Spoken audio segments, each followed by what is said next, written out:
This has been a long time in the making, and I'm really thrilled to see so many familiar faces, some that I haven't seen in a while. So thank you very much for coming tonight. Before we get started, I want to just shout out a thank you to Local 21 for lending the hall to us tonight.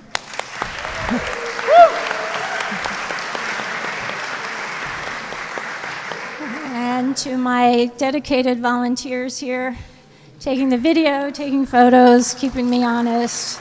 Julie Rubin, Mike Conswicks, where'd you go? Mike, this year. There he is in the back, okay. But we're gonna get started. I have a few remarks to share. As with more momentous occasions, these types of things don't come out of thin air. We have some wonderful people here who are going to share some deep knowledge with us tonight, but before that, I wanted to share my own personal feelings about why this history is so important to me. My connection with this history actually began September 4th, 1949, the day that Paul Robeson was giving his concert here in Peekskill. For my family, it happened to be my parents' wedding day, a long postponed event because of a little thing called World War II. By 1956, they had been able to settle in the boondocks of Long Island in a modest home, post-war housing. It was near a field. I recall it very wide, and it was about a mile long. It was supposed to be the on-ramp for Robert Moses' last proposal of building a bridge from Long Island to Westchester. It never got developed, but the field still is there, and it quietly holds some memories and some possibilities. I came along in 1959. It was a year that was already shaped by Cold War activities. My grade school teachers impressed upon me that this was the year that Alaska became a state, and Van Cliburn won the Tchaikovsky in Moscow. My mother saw to it that us kids would have piano lessons, and along with some other mothers, they got together and they started a ballet school, and they recruited Russian emigres to teach us. From that experience, the arts really became a lens for my world. I studied the classical canon, and that's how I learned history. I grew up with Motown and folk revival and rock music, and that was how I learned current events and saw artists speaking truth and speaking truth to power, and that stuck with me, and I wound up choosing a life in music and eventually founding Living Artists Society, which has a mission of building community and having social impact through the arts. But then I encountered Paul Robeson. In 2020, I was volunteering for the town, and I was part of a committee that was supposed to envision, what do we do with this vacant land over here? It was a block from my house. And we were thinking of cafes and bakeries and places to gather, until we learned its history. It was the site of the second Peekskill Riot. It was the ground where Eugene Bullard was beaten down, where Sidney Marcus lost his eye, where concert goers were run up the gamut up a winding hill that I live on. Encountering him, encountering his example, encountering this history made me shift my focus and my work. And so the Robeson and Peekskill Project was born. And we have very simple goals to make sure that everyone is aware of this history by holding events like this, like the community concert we're having in about a week, by working with kids and involving them in our work, and eventually by memorializing that site so that no one else should be surprised that something so important happened there.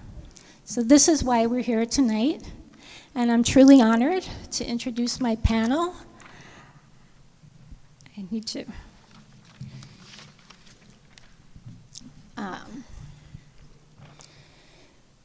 introduce my panel here. Sorry. We have John Nichols as our moderator. John is the executive editor of The Nation and longtime correspondent on national affairs in Washington.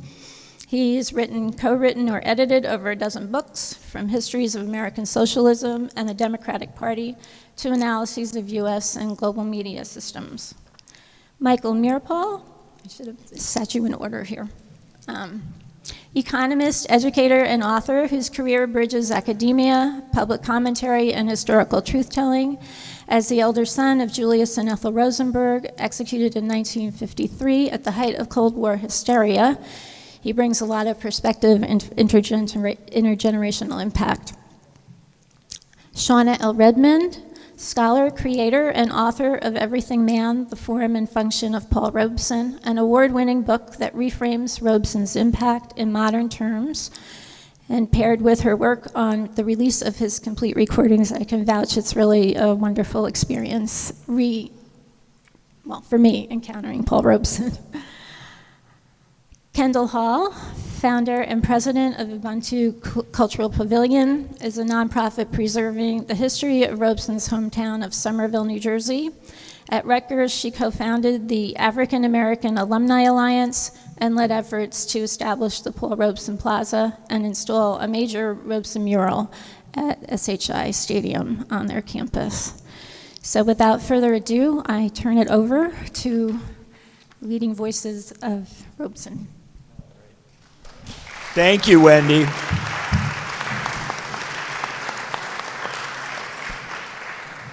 I'm going to stand up, not because I expect other people to do it, but I want to at least see you all for a second. Wendy, what an accomplishment for you and your committee to fill this room.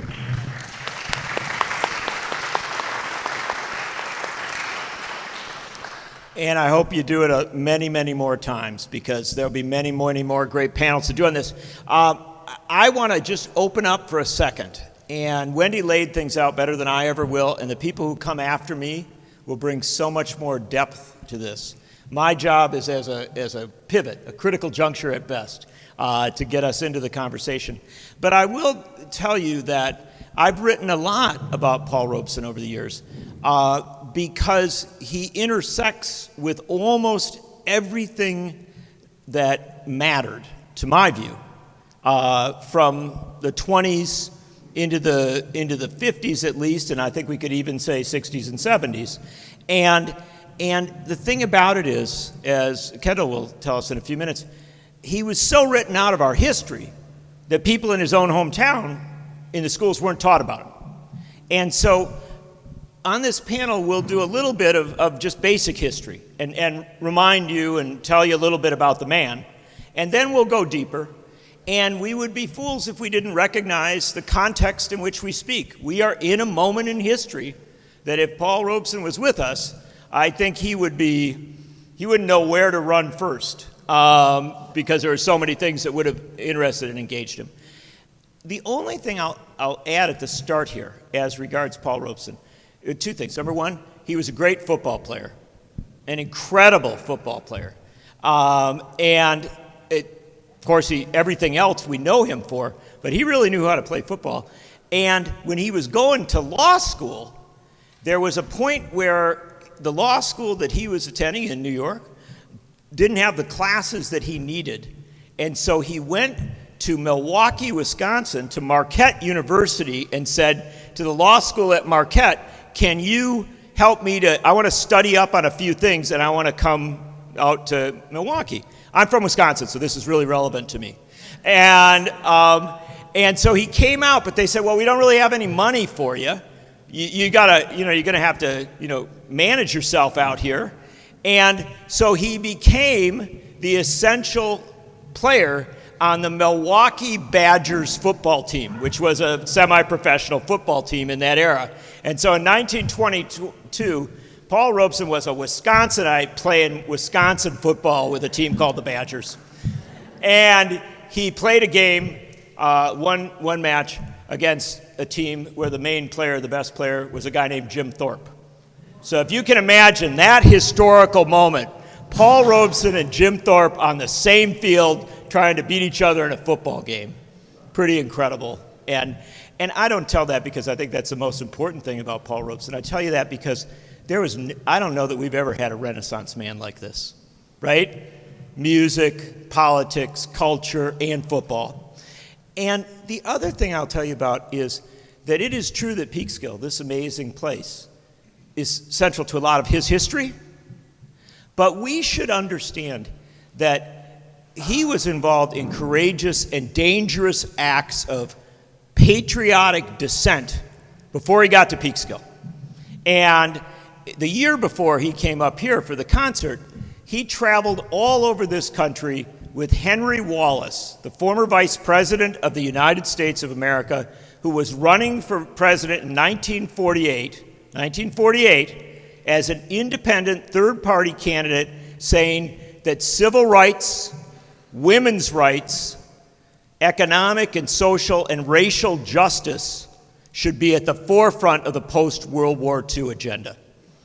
Now, unfortunately, that didn't get him very far politically. But Paul Robeson was at his side, and maybe the most courageous thing that those two men did in 1948 was that they said, we will not run a campaign for the presidency, Wallace will not run a campaign for the presidency that accepts a segregated South. And so they went south and campaigned in front of multiracial, multi-ethnic audiences. Their rallies were attacked. They could not stay in most of the hotels. They were forced to eat in their cars because restaurants would not seat this multiracial campaign in the same place. And they didn't always go together. Robeson would head one direction, Wallace another. But they brought a modern vision of how you should campaign in front of all people, united rather than divided up into different groupings with some people allowed in and some not. That was an incredibly courageous act, and there is simply no question that almost every day of that 1948 campaign, Paul Robeson and Henry Wallace risked their lives. And they risked their lives for an America that is fully unrealized. We have not begun to get to where we need to be, but as far as we have come, they built an incredible bridge. And they came up here to Peekskill to keep building that bridge, hit an awful lot of resistance, but they never gave up. And so, ladies and gentlemen, we come together tonight to honor Paul Robeson for making everything that is good about America today possible. A heroic figure.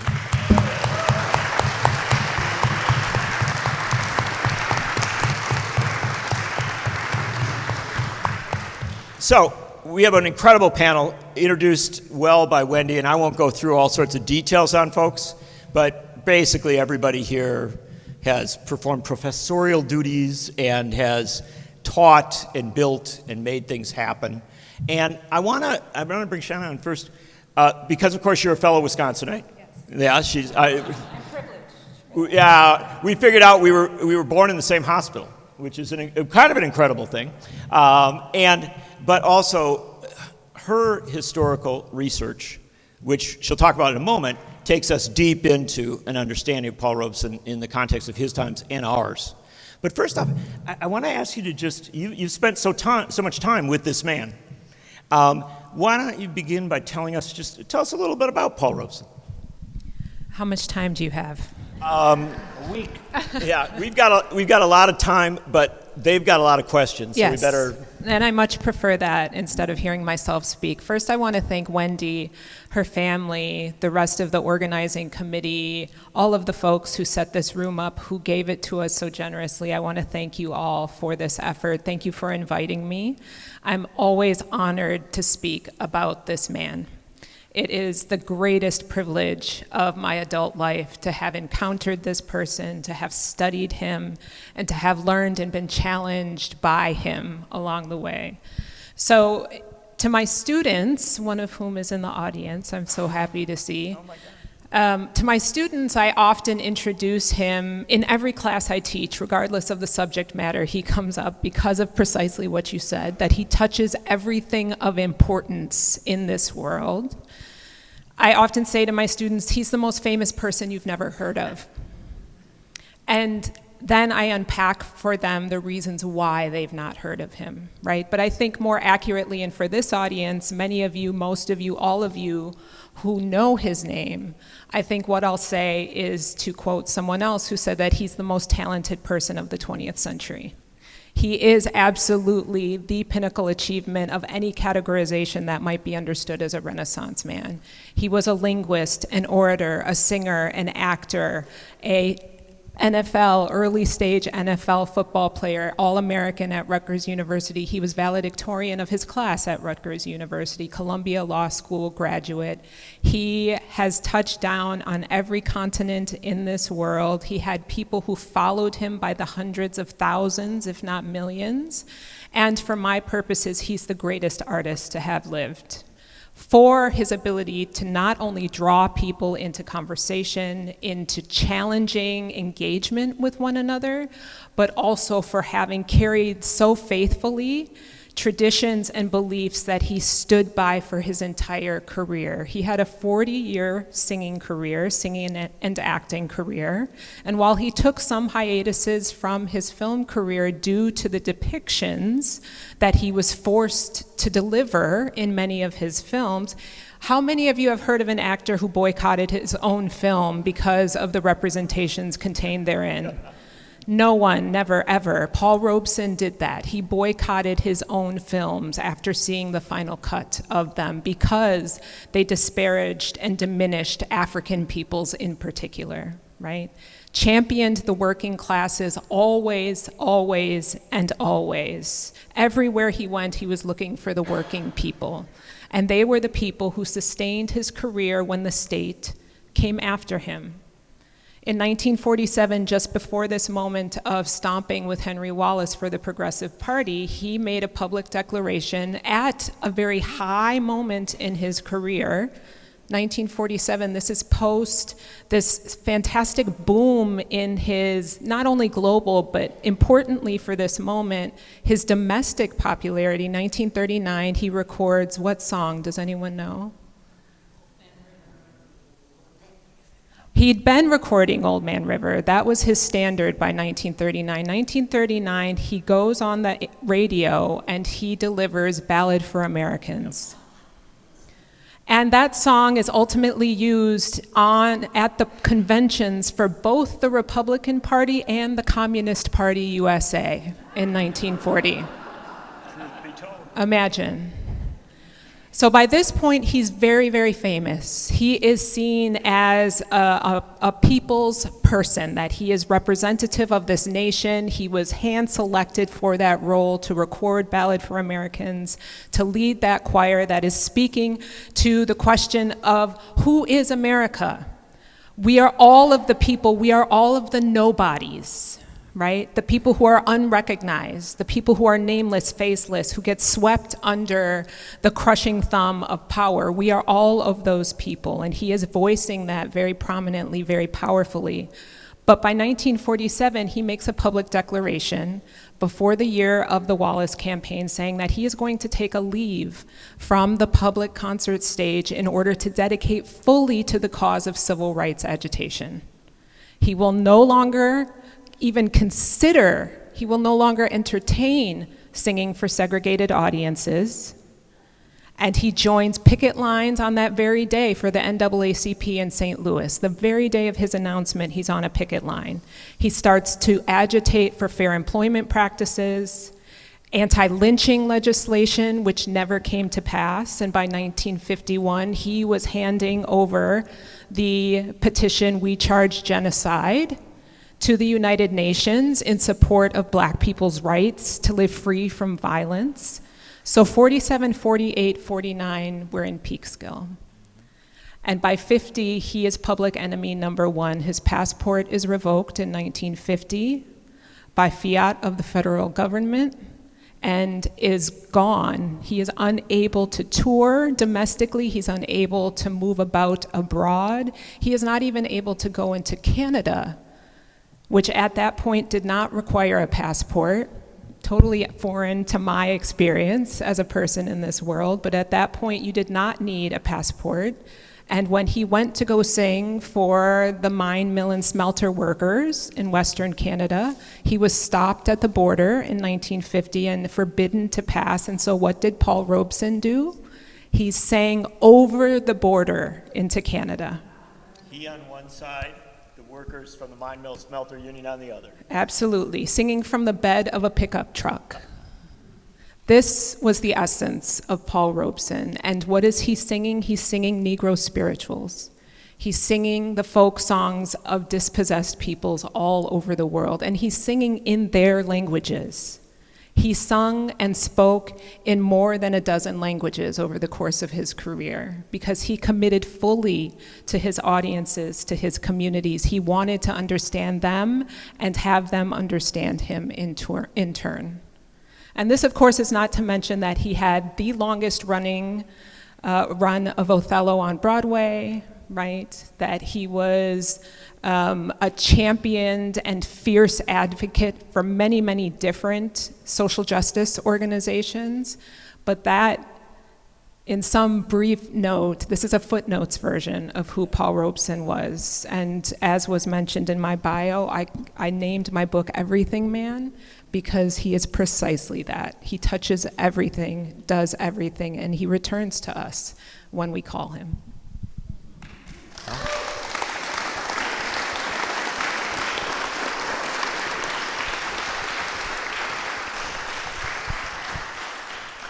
That is a very poetic introduction to a man of the arts.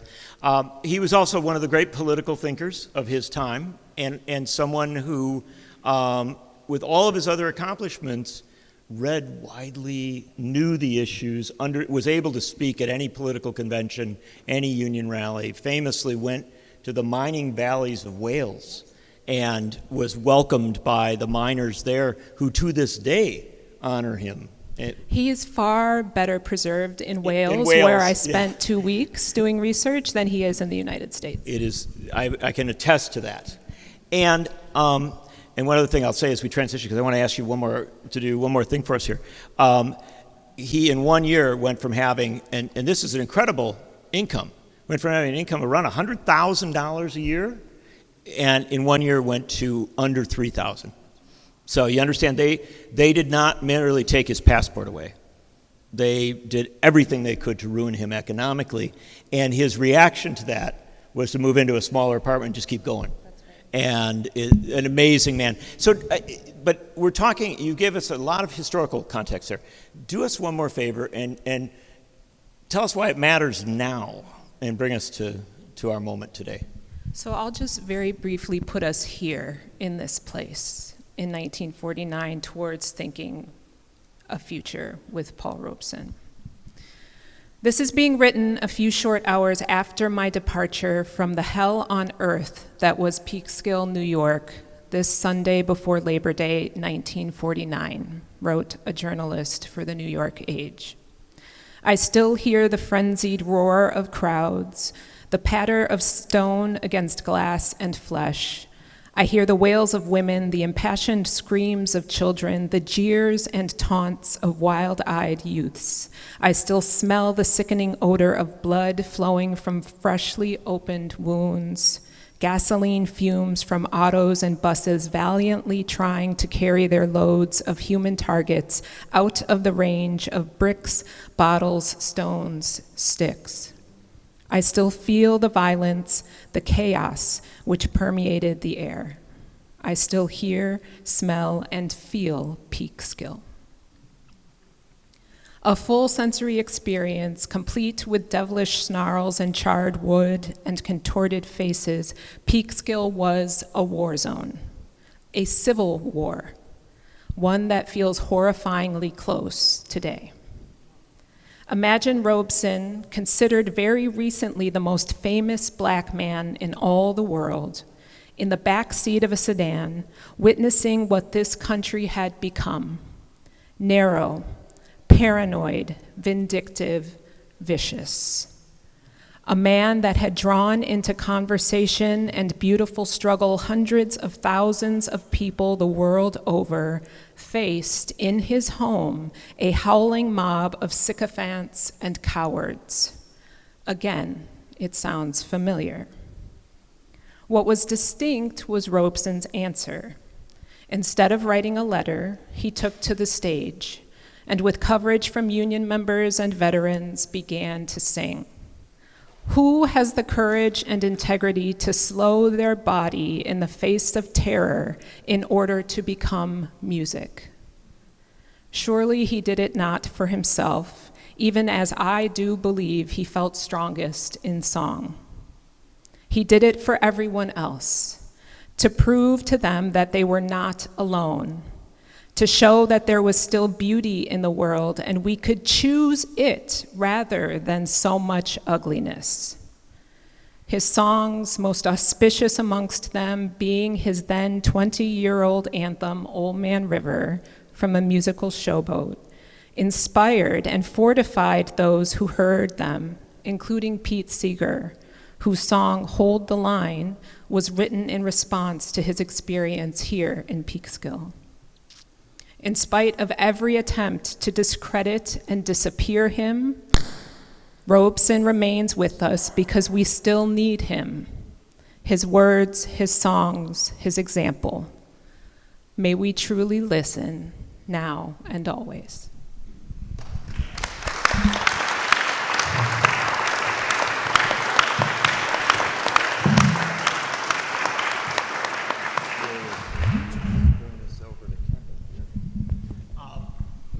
That was amazing and wonderful. And it is relevant. One line of it that just really struck me was you mentioned the union folks who were with him here in Peekskill. And it is relevant. Where else would we gather but in a union hall?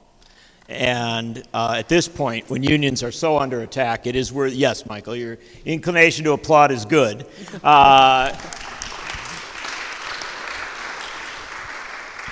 But we should remember that by 1949, the unions that were standing with him were under attack themselves, and many of them were being destroyed. And District 65, the United Electrical Workers, a host of others that courageously came and formed a working class defense unit to try and protect him in this situation. And we live in times where unions will be very, very important to us. And are very important to us, and there's a reason why power always seeks to destroy unions. And so thank you for that. I want to turn to Kendall Hall. And Kendall, and your friend, I hope is it Sarah Mess? Where's Sarah? Sarah's over there filming and taking attention. They drove up from Somerville, New Jersey, and Somerville is a town closely tied to Paul Robeson's journey. Not that far from here. But Kendall is even more closely tied because was it your grandfather? My great-grandfather integrated Somerville High School 4 years before Paul Robeson went to Somerville High School. So she is of the family that made the way for Paul Robeson to get at least a part of his education. So why don't you tell us a little just of that personal tie, and then we'll go into some of the work you've been doing since then. I am the fourth of 5 generations to graduate from Somerville High School. Again, my great-grandfather integrated the Somerville school system. I believe he started in 1907. Prior to that, St. Thomas AME Zion Church. St. Thomas AME Zion Church was a primary educators for the black community, and that is the church that brought Paul Robeson to Somerville. And so my great-great-grandmother was a member of that church starting from 1870 or so, and she died in 1947. Reverend Robeson actually eulogized my great-grandfather. But my connection is we were not taught about Paul Robeson at all. And I want to pause you there for a second. You went to the high school. I went to the high school. That Paul Robeson graduated from, before he got to Rutgers, before all the other stuff. And you went there at a point, I'm going to guess, or I'm going to say in the 80s. In the 70s. Late 70s. But that was the point where we should have known enough to teach some of this history. And yet, even at that relatively late stage, you didn't hear a bit about it in your school? I did not learn about Paul Robeson until I went to Rutgers College. Then it was an integrated college. I lived on the Paul Robeson floor for 3 years, and that's when I found out that Paul Robeson actually graduated from Somerville. And there is a professor, his name is Randall Westbrook, and he said for everything that Paul Robeson was later known for, it was first evidenced in Somerville. He was not born in Somerville, he was born in Princeton. So often when you hear about Paul Robeson, it's either Princeton or Westfield, and Somerville is removed from the conversation for the most part. I'm not sure why, but some of the work that we do is to ensure that Somerville is cemented inside the life and legacy of Paul Robeson. For me, this is personal. I am, as it was mentioned in the bio, that I am one of the founding members of the Rutgers African American Alumni Alliance. We had a Paul Robeson scholarship, and when the class of 1971 envisioned a Paul Robeson Plaza, we came in and provided financial support. It was the largest, most successful crowdfunding campaign ever. That was almost a 7-year journey. Many people felt that Rutgers had done enough. Rutgers didn't need to do anything else for Paul Robeson. So it was an uphill fight, but it was alumni driven and envisioned. And I come here today to lend support and encouragement to Wendy and the community for their efforts to memorialize his legacy here. It's important that we uplift his legacy. I am not a trained historian, not an academic. I have an economics degree, and we were just a bunch of people who had stories, our own stories to tell, and heroes to uplift. And I think that in this day and age, you don't have to be an historian to be in this space. It's not just an opportunity. I think right now it's an obligation that we do our best to hold the line in terms of history. I don't use the word erasure. It's about access, and we have the opportunity to provide access where access they're working really hard to deny it.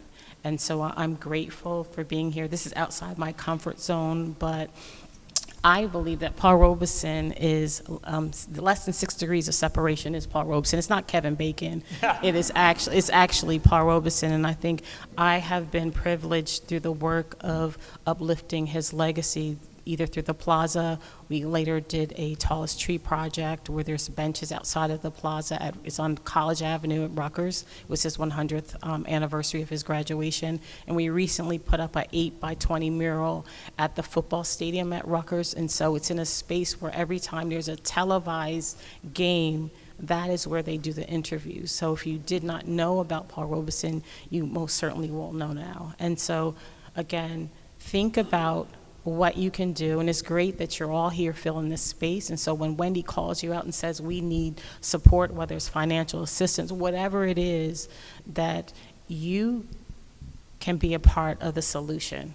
I do this work as a matter of occupying space. And this work can get dangerous, but I'm gonna occupy space. Paul Robeson always occupied space, but it cost him something. So we have to also understand that it's gonna cost you something to do something, but we have to. Thank you. I'm going to have you keep the microphone for 1 sec.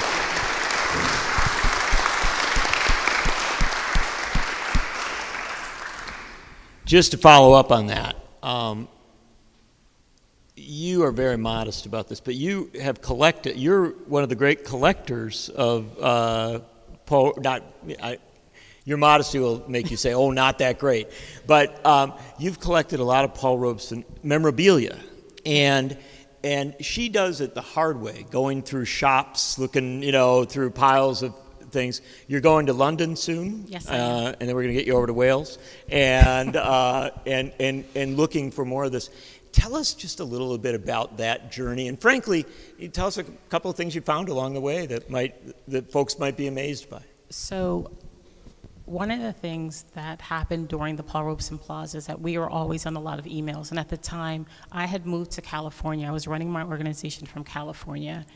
And I was on an email with someone from the East Bay Centennial Committee. It was when they were celebrating his 100th birthday. And she happened to say, you need to go get the international longshoremen and warehouse workers to get a paver. And I said, well, I can do it. I'm like, how can you do that from New Jersey? And I said, well, I live outside of San Francisco.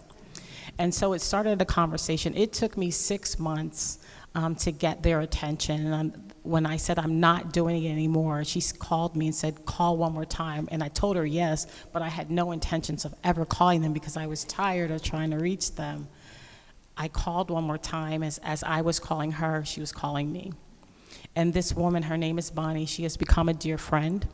A lot of the things that they had collected from all over the world, most of it went to the Schomburg when they shut down their organization, but she did have a couple of things. Some things went to Merritt College, and other things she just had in her possession. She started giving me things.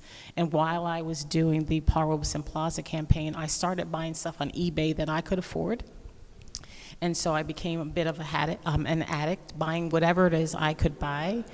And when I moved back from New Jersey, she told me to come over and get whatever else she hadn't given me, to come get whatever was left. And she told me that she had shared this valuable piece with me before. I didn't remember. It was a 1927 poster of Paul Robeson's first concert in Paris. And I packed it up. I think I actually carried it with me on the airplane. I wasn't comfortable with it being shipped with some of my other things. And for a long time, it just sat in the closet until one of my friends who was helping me with this bigger vision, like, where is that poster? And I happened to see a Facebook promo from a restoration store actually in Somerville. And so I brought it to him. And we did like an antique roadshow video, and he said it was one of the most valuable things that he had ever seen before. I cried crocodile tears, it was during COVID, to get that poster restored because it was quite expensive, but I must have cried for a week, and then my husband said, okay, we can get this poster restored. It took several months. It was taped to a back of a piece of cardboard.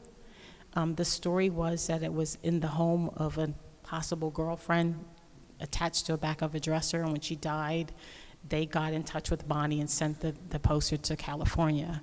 And so an article is written about it. I don't show it because it's really valuable. We don't have a permanent home yet, and so a lot of the things that we do display when we have pop-ups, they're my own personal things. But eBay, you can find a lot of things. Some things are just, they're outpriced for me, but what I can afford, I purchase it because I believe that somebody needs to see these things.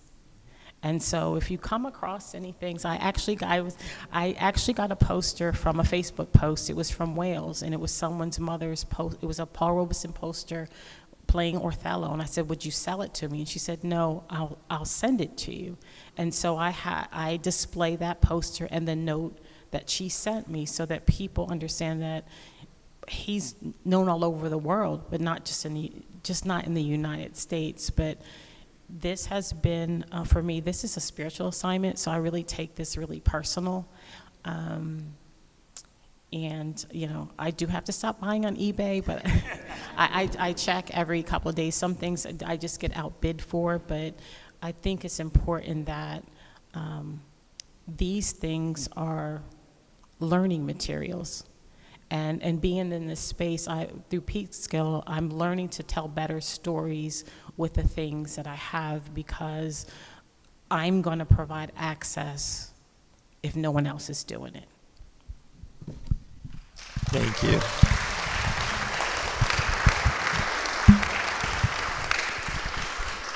Last thing before we go to Michael. Okay. Is there any question in your mind that Paul Robeson would love the fact that it's grassroots historians and grassroots people gathering this? It strikes me that he would see as one of the, in many ways, the greatest realization of his vision of the world. I think for me, none of it's by accident. Right. It is not by accident. You couldn't have written that I would go to Rutgers and that I graduated from the same high school, that he knew my great-grandparents and that his father eulogized my great-great-grandfather, that I would live on the Paul Robeson floor for 3 years, later to become the president, and then lead the most successful crowdfunding campaign to build the Paul Robeson Plaza. You can't make that stuff up. And so, whether you believe or not, to me, that's all God.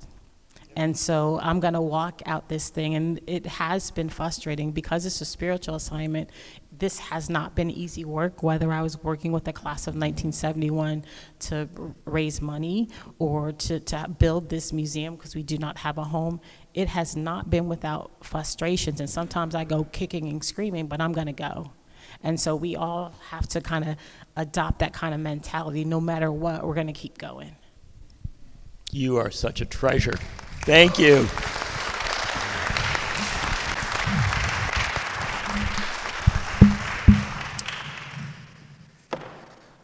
Michael Meeropol, person on this panel who actually met Paul Robeson. Not? I don't know. Not in the same room? Did you? No, just intersected? I grew up. You were in the I grew space. up with his records in my house. I can recite to you some of the lyrics of the songs that he sang, and that these big, gigantic 78s that were breakable. Yeah. One side was the hymn to the United Nations. The other was the anthem to the Soviet Union. And he sang all these great World War II songs, because some of you may know, World War II was the great alliance against fascism. We could use one now, right? The Soviet Union was our ally, and my father said this at his trial, tearing the guts out of the Hitler beast. And Paul Robeson sang in the Soviet Union in the 1930s, and he sang in Russian, in beautiful Russian, and in English. And I grew up with those records, and in 1949, I was nearby here as a 6-year-old in Golden's Bridge Colony. I can start talking. Just up the road. And my parents went to one of the concerts. Don't know which one, because when I came and gave a talk in the 1970s, I had already learned about Peekskill from Howard Fast's book, Peekskill USA, which I wonder if it's in print. It should be reprinted if it isn't in print. And also from the Pete Seeger song, Hold the Line, which is a beautiful song. Hold the line, we will hold the line forever till there's freedom everywhere. The grounds were surrounded by a band of gallant men, shoulder to shoulder, so no fascist could get in. The people who had me as a speaker in 1975, one of them was somebody who had been at the colony in '49, and she said, my parents went to one of the concerts, don't know which one, could have been the first one, which was attacked in a bloody mob and massacre, or it could have been the second one where everybody was running through a gauntlet. They came back ashen-faced, they said not a word, they walked into their bungalow, and that was it. That's the story I heard. I had meanwhile heard the story, of course, from a friend, mother, who was riding in a car and her brother was knocked out by a stone that came through the window. She pulls him on his lap bleeding, and a 15-year-old jumps from the back and drives the car out. So this is the story that I grew up with. And before you tell the story, because there's a few more things you want to say, and I think that's important, but I want to also get that you can communicate this in a way that some of us are maybe a year or so younger than you might not be able to. A year or so. What did he mean to people, to the people you knew in that time? He was considered the cultural and sort of political figure that was most worthy of respect. And people from that generation, and I had 4 parents who were communists, always would talk about the incredible injustice that was done to him. I remember, I don't know what year it was. It was it was the 50s, so I'm still a teenager, in the Museum of the City of New York. And I'm there with my mother, and all of a sudden there's an exhibit on all the people who paid Othello. Guess who wasn't in the exhibit? Wow. And my mother said, Paul Robeson was one of the best Othellos who ever played it, and he's not here. And I thought to myself, boy, that's pretty disgusting, because I was just a kid, right? The erasure of Paul Robeson is absolutely one of the most serious examples of the kind of thing that Orwell described in 1984. It was that bad and that horrible. So the work that's been done, by the way, I have to thank Wendy, and I am so honored to be on a panel with such distinguished people. And it's so fabulous that, and I'll play the age card, that the generations that follow are still fighting the good fight and making sure that people do remember Paul Robeson, because he is very, very memorable. So now, Michael, connect it to now. What are the lessons I take from Peekskill in 1949 and my parents' experience with the U.S. justice system? And maybe counterintuitively, I'll be very interested in what the audience thinks. I want to focus on what I consider a mistaken view of many on the left, that both the Peekskill Riots and the broader McCarthy era and my parents' case say fascism was on the march.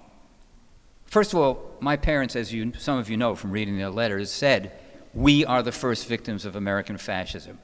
I think that's wrong, by the way.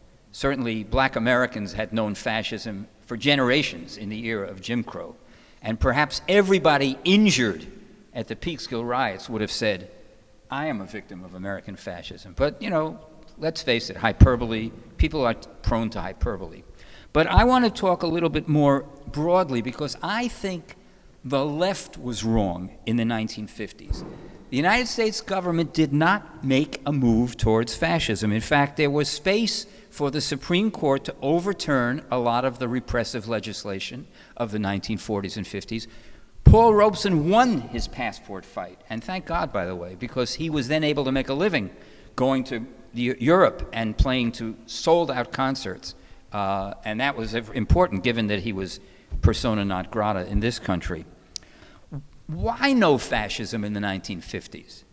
There was no move towards fascism, I think, because the left had been thoroughly beaten down. The Wallace campaign was supposed to get 10% of the vote. In 48, it got 1% of the vote. The labor movement was willing to throw their communist allies under the bus and allow the non-communist affidavit portion of the Taft-Hartley Act to stand rather than fighting it, to their everlasting shame. Liberals formed the Americans for Democratic Action and banned communists. Liberals like Hubert Humphrey celebrated their anti-communism. And, of course, there was very little opposition to the Korean War. From a ruling class perspective, fascism wasn't necessary to defeat the left in the 1950s. Today, it's, and I almost said a bad word, different. Perhaps the most frightening parallel to mid-20th century European fascism is Trump's creation of a private army within ICE, backed by millions of extra dollars appropriated by Congress. He federalizes the National Guard for deployment to cities with black mayors and populations heavily weighted towards peoples of color. No accident. And in another warning light, and I am not sanguine about the ultimate decisions of the Supreme Court, it could validate all of Trump's moves towards centralized authoritarianism. And meanwhile, the official Democratic Party is much too supine. Even those talking a good game have yet to demonstrate they have the guts to think and act outside the box. I think if the leadership of American business and academia and politics had their way, they wouldn't be in favor of Trump's fascism, but they're too weak and scared to successfully resist. For that, we need mass mobilization. Why did the second Peekskill concert occur after the first one was canceled because of a horrible riot? Paul Robeson spoke to 20,000 people in Harlem, and he said, "If the police won't protect us, we'll protect ourselves."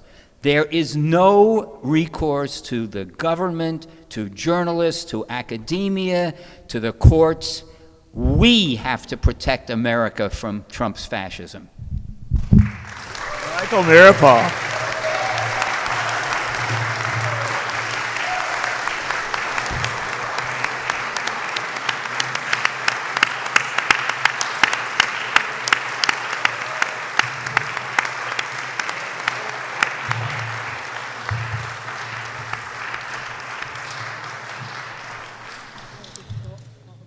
Channeling some ropes in there, I think.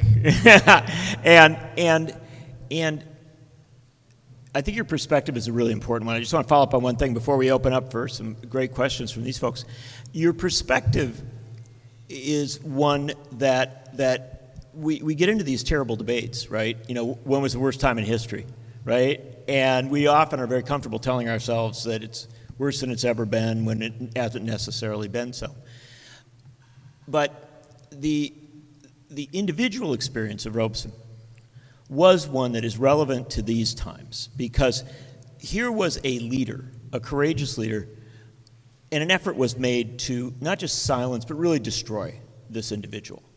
And I think that one of the important things, perhaps, and you can tell me, a perspective for these times is that we have a duty to rally around those people that they do seek to destroy or that they do seek to silence. And I would love it if you just give us a moment or so on that. Yeah, I mean, it seems to me the model, is this thing working now? Hey, it seems to me the model that was actually followed by the people who decided that they were not going to let the first Peekskill concert cancellation be the end of the story. That model is the one that has to be followed right now. There are self-defense units in Los Angeles who have been formed to work with immigrants, to follow ICE agents around, to yell shame. There was a grand jury in Washington, D.C. that refused to indict people who have been charged with felonies for resisting what ICE is doing. There are things that are being done by people that we have no idea who they are. The beautiful line from Battle for Americans. The nobodies, the and so forths, who do the work. That's the other line in the Ballad for Americans, who do the work. There are people doing that, people that you have no idea who they are, people who have chosen to do it spontaneously. We obviously need more of that. We need a giant coalition, and hopefully that will be possible. I am not a New York City person, but I thrill at the thought that the entire establishment, from the billionaires to the heads of the Democratic Party to the people who are supposedly speaking in opposition in Congress, are suddenly afraid of this 34-year-old guy who has stimulated the hell out of young people to come out and vote who had never thought to vote before. I mean,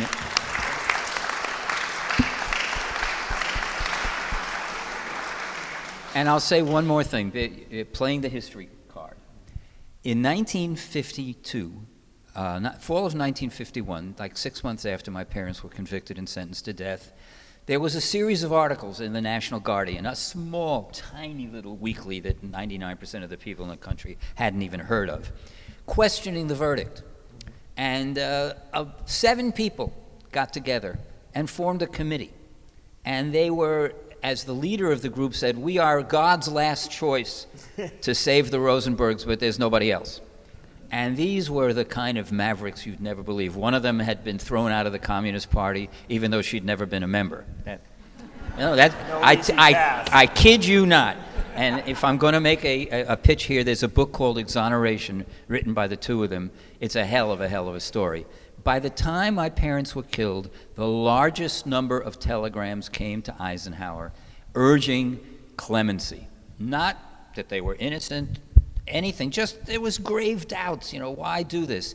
And Eisenhower expressed to his cabinet, he said, I'm looking at these letters and there are ordinary people expressing real doubts. This is in the height of the McCarthy period, where anybody who was defending my parents was immediately called a communist, and yet these mavericks did it. They came that close. And there had to be a fix at the Supreme Court, otherwise I'd still have the name Rosenberg instead of Meeropol. In any event, that can happen, even at the height of McCarthyism. Paul Robeson resisted, he got his passport. People fought back. The Supreme Court eviscerated a number of those McCarthy-era. McCarthy himself was censured. It can be done. The whole point is resist, resist, resist, never give up. And I'll say one last thing. One of the things I studied in high school was French existentialism. Some of you know this. The whole point of existentialism is you know for sure you're going to lose, you fight anyway. There you go.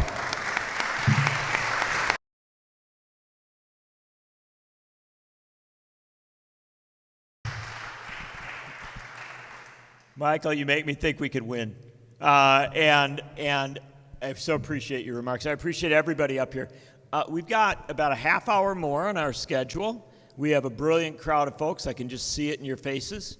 And so if folks have got some questions, things they'd like to throw in, I'd like you only, I wouldn't say this in any other setting, keep it as tight as you can, only because we want to keep hearing as much as we can from our panelists. Will you call on the people? Well, I'm going to do it based on, I'm going to this woman right here next to the camera. That's you. She'll bring you a microphone. Can you explain a little more about the plaza, and is there anything about Robeson in the African American Museum in the Smithsonian in D.C.? Unfortunately, I haven't gotten there yet. There is. I thought there should be more. I went to the museum for a second time, and there's a lot more than there was the first time. It's maybe 5 or 6 displays. I have a picture of it. I can send it to you. The plaza is 8 granite panels depicting the various aspects of Paul Robeson's life. Most of those images were owned by Getty, so that was a long conversation getting those images in perpetuity, and the other images were owned by Howard University, and so that was a long, lengthy process to get approval, and Susan Robeson was involved in ensuring the Getty piece of it. That plaza, according to Susan Robeson, is the only one in the country. It is located on Seminary and College Avenue on the very campus, Old Queens, where Paul Robeson was a student. And it's used, now it is, serves as a place where students go to take their graduation pictures. It is a place where people go to seek solace. If there's a protest going on, they usually will center themselves at the Paul Robeson Plaza as the most appropriate place to protest. And a lot of people actually hold their classes there. And so it's circular benches, and how we raise money is that there are pavers, and so that you either $5,000, $1,000, and so some of the, and I think that the 5,000 paver is 12 by 18. So the International Longshoremen and Warehouse Workers have a $5,000 paver.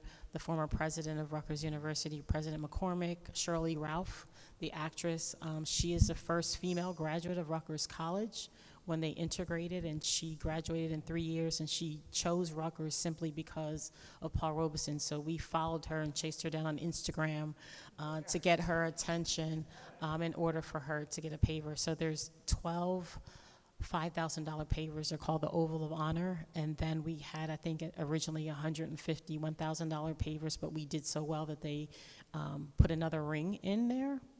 And so it's open. The college, you can just go onto campus. It is truly a beautiful space. And then the following year, in anticipation of his 125th birthday, there was a tree next to the plaza that had to be taken down because it was diseased. So we raised money to get a more mature tree and 2 benches outside the plaza. And most places on Rutgers College benches don't face one another. So that was a small fight, but we were able to make that happen. And when we decided to do the mural, we weren't asking, we told. And we actually picked the artist that we wanted to do the plaza, to do the mural. And like, if you don't choose him, we're not interested. And so that was unveiled last year during homecoming, and the visionary behind the Paul Robeson Plaza, he died a week after that. And so, but Rutgers was able to get a ambulance to bring him, a medical ambulance to bring him to the event, and he died a week later. But it was, I say that Paul Robeson, and his name is Jim Savage, they are the legacies that keep on giving. And if you want to buy a paving brick, Those were done. Well, we can, Wendy can sell you one. all right. And I was just looking, you can actually hear, I wanted to make sure, because I remember the Robeson exhibit is, I think, on the top floor, right at the Stadium? No, at the Museum of African American History. I believe it's on the top floor, because usually we've gone twice, we go. Yeah, and you can actually see a video. You can see A video of him speaking, and it's actually it's small. They could do a lot more, but there's something substantial there, and it's right around the corner from the Parliament Funkadelic Things spacecraft. that they landed for their concerts. So there is a mention, and it is credible. Let me go to this gentleman, then we're going to come to this gentleman. We're going to work our way around. This gentleman? Thank you. I'm Orlando Hernandez, and I appreciate very much what you're doing today here. There are two, I taught at Ostos Community College for a long time in the Bronx, New York, which is also a place of struggle.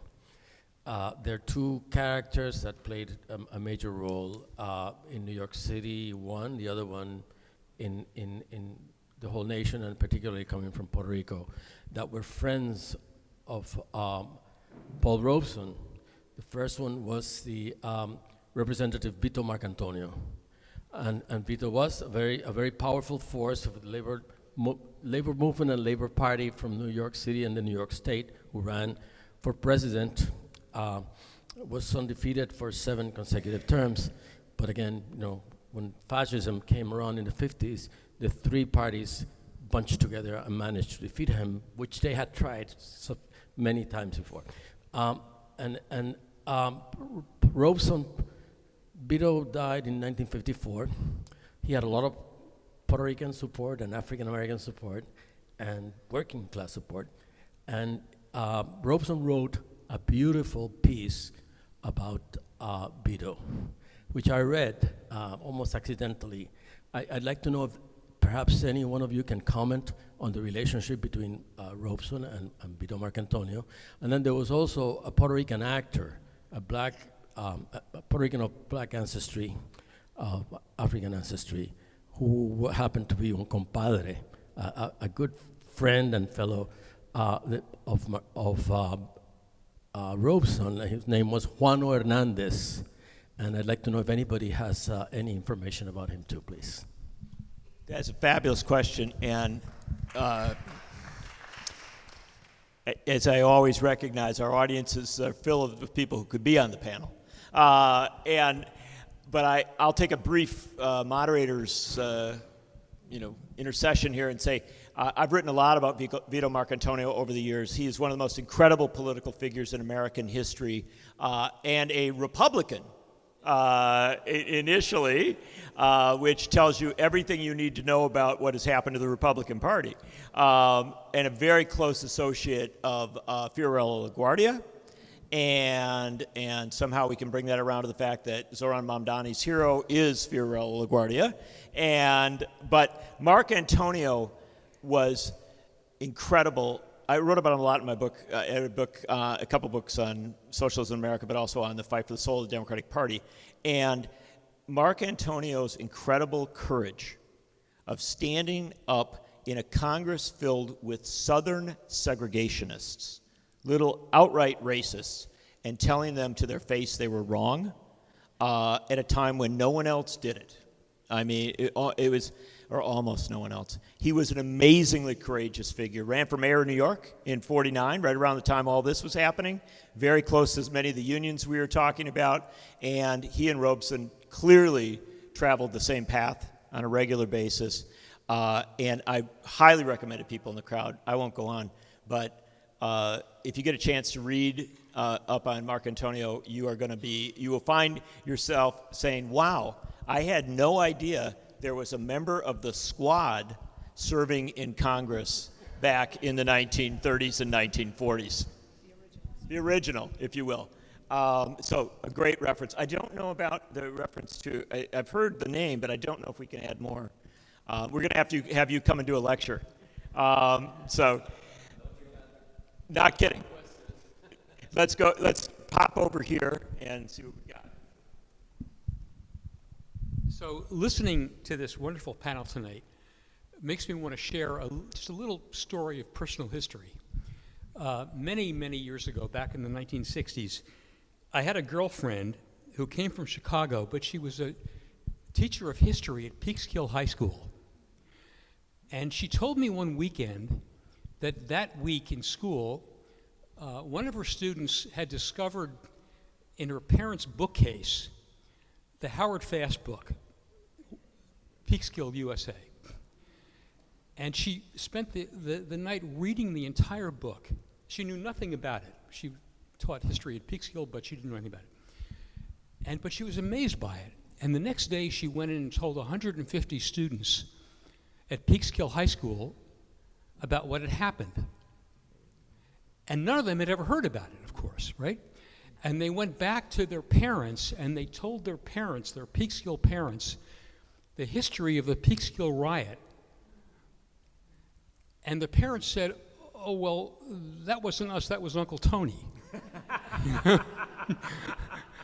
And it makes me, listening to this incredible gathering tonight, it makes me wonder whether they teach this story in Peekskill High School today, or in Haldane High School in Cold Spring, where Michael and I live, or in Cortland, or in Putnam Valley High School, whether this incredibly critical history of our region is known by the children. I happen to be, I don't want to brag, but I'm the president of the 84-year-old Guys with Two Kids Under 21 club. And one of my missions in life is going to be to really make sure that my kids and their friends know this history, because the kids in Peekskill didn't know about it. That is a great question, and the only person, well, I'm sure several people that could answer, but I think we got to turn to Wendy.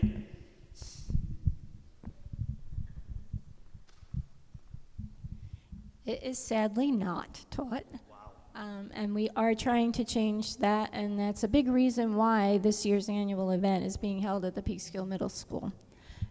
So we actually do have some people who are working on a pilot workshop for an after-school program. We'll be working with the Peekskill schools to try things out and take it from there. But ultimately, yeah, our aspiration is that we actually get it into curriculum.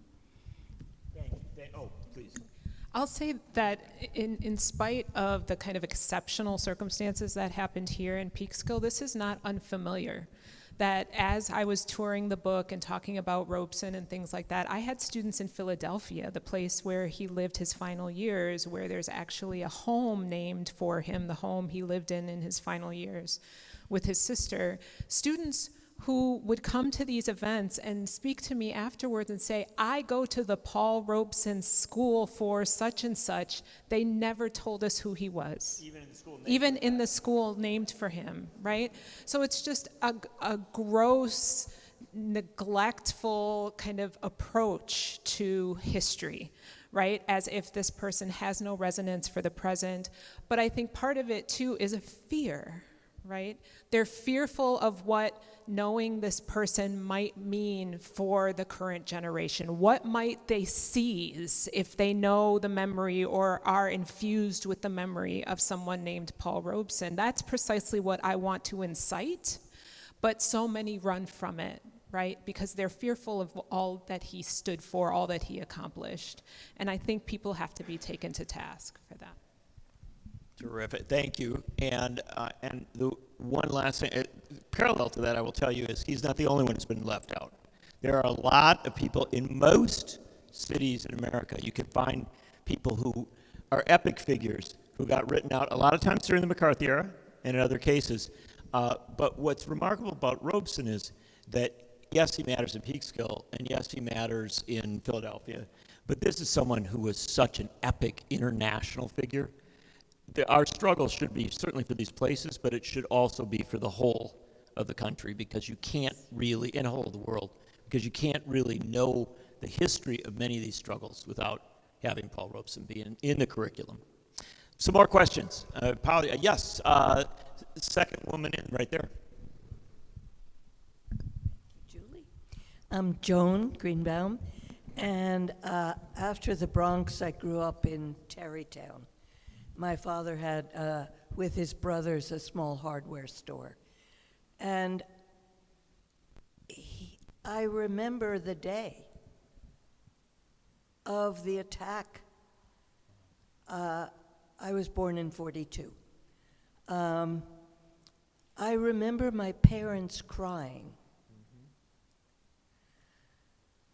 And it made such a mark on me that I went on to find out everything I possibly could about Paul Robeson and to teach him. I taught at a community college LaGuardia Community College in Queens, right, with the brother here. And it's more of a personal statement, I think, than a question. I just put that there. It's a personal and a political. And one more comment, my father was a Republican. Small town Republican, yeah. Well, thank you for that. And I'm so glad. I hope you write that down someplace so we can get it into the history. And I will also tell you that the Republican nominee for president in 1940, Wendell Willkie, was a Paul Robeson fan. And so, and Willkie became, I write about it a lot in a couple of my books, he became one of the most ardent advocates for civil rights, way better than the Democrats before his death. And so it's worthy of note that we could do another panel on what's become of the Republican Party. But once upon a time, my friends. A couple more questions. Yes.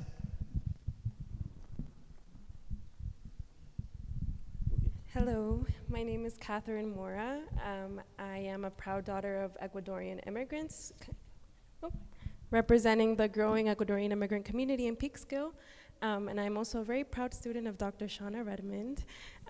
And so my question is, in grounding ourselves in this moment in history, just a few blocks from down here in the McDonald's CVS parking lot, ICE has been targeting and detaining Ecuadorian immigrant workers, as well as just Latin American immigrant workers who usually stand there for gig work.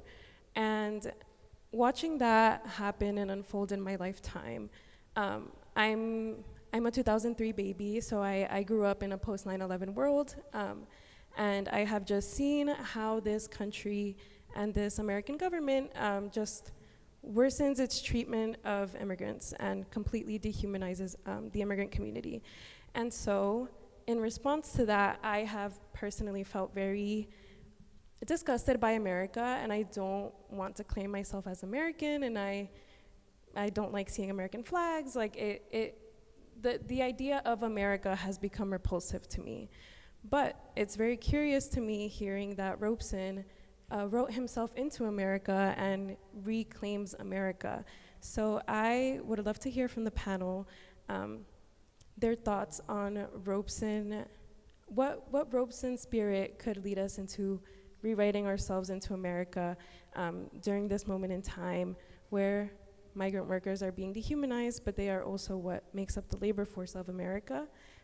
So just this question of what is America, how do we reclaim it, and why, in the spirit of Robeson?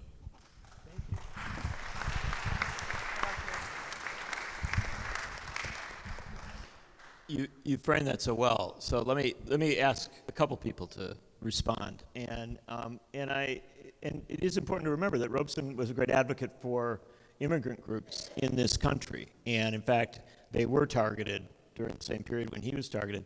But I'll let you begin, Sharon, and then we'll... Yeah, thank you, Catherine. Thank you for coming. Thank you for those thoughts. I wrote about Robeson in my first book as well. He's followed me everywhere I go. He won't. Paul Robeson Jr. said, "Once my father grips you, he never lets you go," and it's absolutely true. And I describe him in that chapter as a bad nationalist. Right? He's someone who captured the imagination of his fellow citizen and was able to use the language of patriotism in ways that actually made it far more expansive, far more capacious than it was ever intended to be. He was someone who was expanding the boundary of public discourse, but also in the process, making sure that he was bringing kind of a critical edge to how he understood his own subjectivity in the United States. And this came up in many different ways. It came up as he was dragged before the House Un-American Activities Committee twice in the 1950s. At one point, he is accosted by the panel and says, "If you hate America so much, why don't you leave here?" And his response, very similar to what Trump said to Colin Kaepernick during his first term, right? If he hates it here, he should leave. His response to the panel was, "My father slaved in this country. My family built this country. There is no way I'm going to forfeit it to a bunch of fascists, right? And this was, to my mind, not him out in the street with a flag. This is actually him challenging the practice of U.S. nationalism, the practice of U.S. patriotism, and making it something altogether different. The other way that I talk about the work, because I'm a musicologist, is to think about, well, what does his recording career reveal? He never recorded the Star-Spangled Banner. He recorded for decades. His discography from Columbia to Atlantic to Othello Records, which was his own recording label that he established during his domestic incarceration, right, when his passport was revoked and he lost every single gig available to him. All of his discography, never once has he recorded the Star-Spangled Banner. But as Michael mentioned, he recorded the Soviet national anthem. He recorded the Chinese national anthem. He took the opportunity to put on wax his beliefs in a very solid way. His archive is telling in that respect. He did not subscribe to U.S. nationalism and U.S. patriotism in ways that were expected of him, and this was part of his demonization in the 1950s, because he acted out. He refused loyalty oaths. He refused to acknowledge before the House Un-American Activities Committee, are you now or have you ever been a member of the Communist Party? His response, I plead the fifth. It is none of your business. Do you want to follow me into the polling booth to decide? That is not your position, your authority. You cannot request that of me. So I think there are certain modes of response that we, and if we're thinking aloud about strategy, there are certain forms of questioning, certain forms of obedience, certain forms of inclusion, I would argue, that we must refuse. Because those types of acceptances, those kinds of performances, only make worse the conditions that seek to isolate and exceptionalize citizens from non-citizens, people of color from so-called non-people of color, right? White people have color also.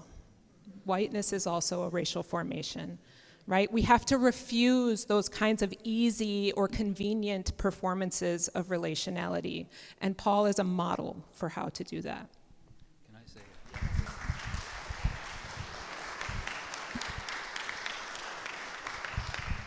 I want to follow up on the statement by the Ecuadorian sister. A few weeks ago, my buddy David and I were at the gazebo in Peekskill to defend an Ecuadorian mother and her 4-year-old child, Miss Amy Latuma, a name we should all know, who had to self-deport because ICE said, if you don't self-deport, we will arrest you and you will be separated from your child. And there were a bunch of elected officials there. There were graybeards like David and me. There were young people. And we were there in support of Amy, but there needs to be much more. Instead of 100 people at the gazebo after the fact, there need to be 100 people at those shopping areas. And some of them, and you know, I'm a little old for this, but need to put their bodies between the ICE Nazis and the workers who are here to build America. Those are the kind of things that are going on in LA, and those kind of things that are going on in DC. We, those of us who are comfortable, those of us who have privilege, white skin privilege, graybeard privilege, we need to flaunt it. There was a young, unbelievably energetic Latino ACLU lawyer who said, you know, gray hair sometimes shames ICE. You go to them and you take photographs of them and you ask them what they're doing and demand to see the warrant. And it does cause some of them to back off. And maybe, just maybe, it'll cause some of them to wonder what they're doing with those goddamn jobs. Brad Lander was arrested. Some of you know who he is. He's a big supporter of Mondami, controller of New York. He was arrested for linking arms with an immigrant in a courthouse. And he talked to the 2 ICE people who arrested him. They're immigrants. They're immigrants with green cards. They told him, we hate our job. We need the money. Well, maybe after a while, some of those people who hate their jobs will start throwing sand in the gears. We can only hope.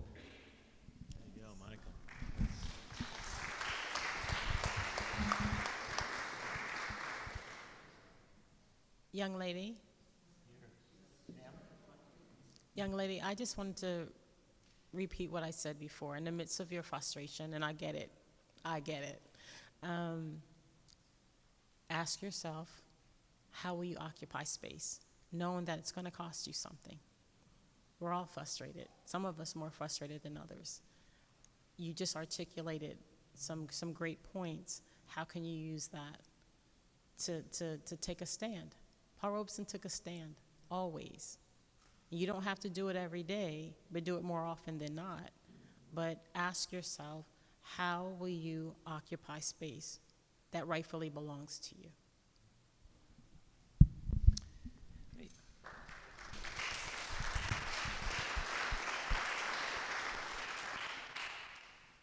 It seems to me that an answer to your question might be what we're doing right here.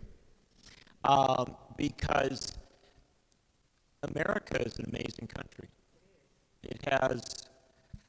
It's such a big country, and it has a lot of history. And I think everybody on this panel at some point or another has talked about folks who get written out of history and elements that get written out of the history of this country. It happens I'm a Quaker, which doesn't, very small religion. And I can tell you Quakers have been written out of a lot of the history of this country because they often objected along the way. And you're going to find that there were always African Americans who were objecting along the way. There were always Jewish folks who were objecting along the way. There were always people from all sorts of different backgrounds who were saying, what's going on here is wrong. And the interesting thing is that when we teach that history of the people who objected along the way, who were premature anti-fascists, and that's what they called the people who were anti-fascists before World War II. They said they were anti-fascists too early. And the only thing I would say in answer to your question is, what Wendy's trying to do, and what some other folks are trying to do, is teach that deeper, broader history. And if we learn that deeper, broader history, we can find elements of this country that we're very proud of and very excited about. But when we don't teach it, that's where we get divided. That's really where the divisions are driven, right? And it's like one history is told, another is not. We have to fight for the whole of our history, and we have to fight for a people's history that includes people like Paul Robeson.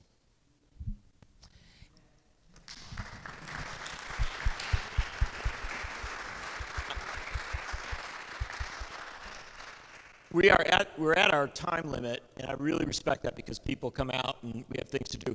I'm going to take a quick moderator's prerogative. I've got two people who've raised hands. I got one guy who's raising a hand, and if you got a quick question, we'll grab it from you, and we'll see if we can finish off. Yeah, good evening, Michael LeBrun. I was born the day after my parents' first wedding anniversary, and 3 months after Lolita LeBrun took her stand in Congress, and I have many stories to tell about that, but not tonight, of course. My question has to do with, is that Martin Duberman? His biography. And I attended the 100-year anniversary celebration of Paul's birth, and I spoke to Paul Jr., and as I guess probably a lot of you know, he had some issues with Martin's book, and I think it was particularly his interpretation of Paul Robeson's last years and what happened in Moscow. And I'm wondering if any of you would care to, or all of you actually would care to address that. Thank you. I think because of our time limits, we may not go to everybody, but if there are folks, if there's somebody who would like to add an element there, I don't know if there's anything anybody wants to throw in on that. I think maybe afterwards, or maybe people would be, you can have like a deeper discussion about some of this. And believe me, I don't think that that we're done writing books about Paul Robeson. I don't think you do, although you wrote a great one. I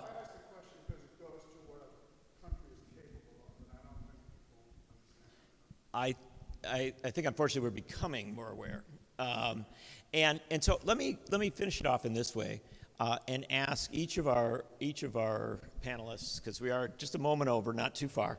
If I could ask each of our panelists just to give us a last thought, if you will, on Paul Robeson and what we might want to take away from tonight, because I think this has just been an amazing panel. And I think we have heard so many powerful things here. But Michael, why don't you begin and give us your marching orders, if you will. When Paul Robeson formed Othello Records, I was a teenager, and of course my parents immediately bought all the Othello records. And every time he sang Old Man River, he changed it. I will not tell you the first version of Old Man River from Showboat. He took those words out very soon, and he started the song with, "There's an old man called the Mississippi. That's the old man I don't like to be." But at the end of it, some of you may know that in the original Showboat, the singer Joe says, "I keeps laughing instead of crying. I'm tired of living, but feared of dying." That wasn't enough for Paul Robeson. In the Othello version in the 1950s, he wrote, "I keeps laughing instead of crying. I must keep fighting until I'm dying." And all of us should take that message to heart.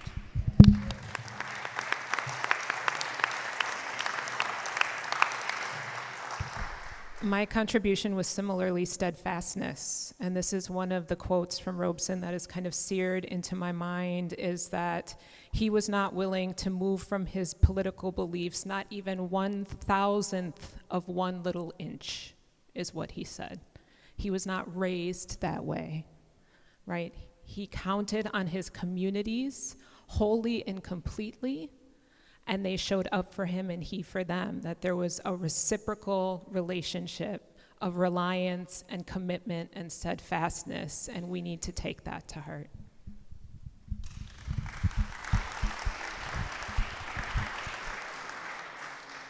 I guess, again, for the theme of occupying space, I'll use his title, "Here I Stand." And make sure you do.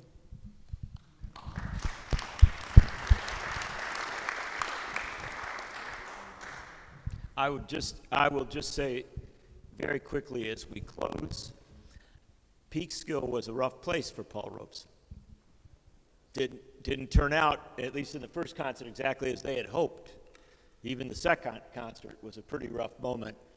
But I think tonight Peekskill has redeemed itself a bit and begun a journey, which I know Wendy's going to keep going, a journey that will take us to a place where perhaps it's in Peekskill that we begin to fully understand what Paul Robeson gave to this country to which he often disagreed, but the great gift that he gave to this country, and we're better to begin fully realizing that in Peekskill, and how could we more truly honor what's been done than to give a huge round of applause to the members of this panel.